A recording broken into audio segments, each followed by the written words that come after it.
Look, we were going into the fourth weekend. It was bound to happen. Some articles were gonna be on point. Marvel's Shang-Chi finally fails at the box office, so now we can start spinning the narrative. Except it didn't. It ended up winning the fourth weekend, so, congrats. Again.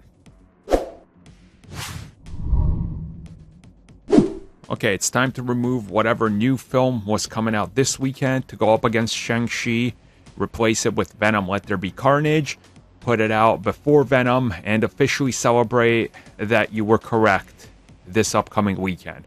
4 weeks after Shang-Chi has come out, you're finally going to be on point with the box office because Venom will dethrone it from number one. But we're talking about this past weekend where, of course, it didn't happen. It wasn't taken down.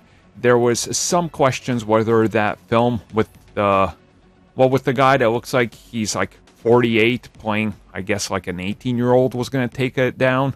Yeah, it didn't end up happening. Shang-Chi ended up making a substantial amount more. Now, while the numbers are not all official, and of course, it always takes a couple days, we've talked about this, there wasn't actually as much of a drop as most people predicted in its fourth weekend, which again shocked many people. Because we figured, okay, at this point, weekend over weekend, it was going to be like a 60% drop. It wasn't. So, it's just one of these things where this film, the word of mouth, it's just continuing to perpetually push the film forward, which again, it's gotta be a stellar showing for this character. At this point, I'm honestly quite shocked that Marvel Studios and Disney haven't announced a sequel.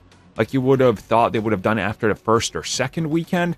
But then again, they've kind of just, I guess, sat back when it comes to announcing sequels and not announce them till really whenever they see fit, whether it's a D23 or whatever. And of course, the narrative always gets spun one way. Oh, Captain Marvel was a failure. They didn't announce Captain Marvel 2.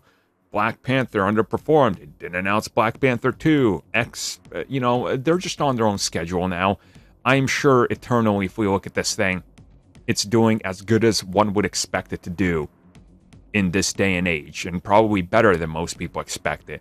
I'm assuming we're going to hear some numbers soon in regards to everything, how it compares to every other film out there, what it's doing, and the outlook and projections on Disney Plus and the long-term effects this film will have on the MCU. But overall, winning its fourth weekend, I mean, there's nothing else that needs to be said other than this thing has gone far above and beyond every expectation set in front of it. So let's just see where the future takes the characters and this world.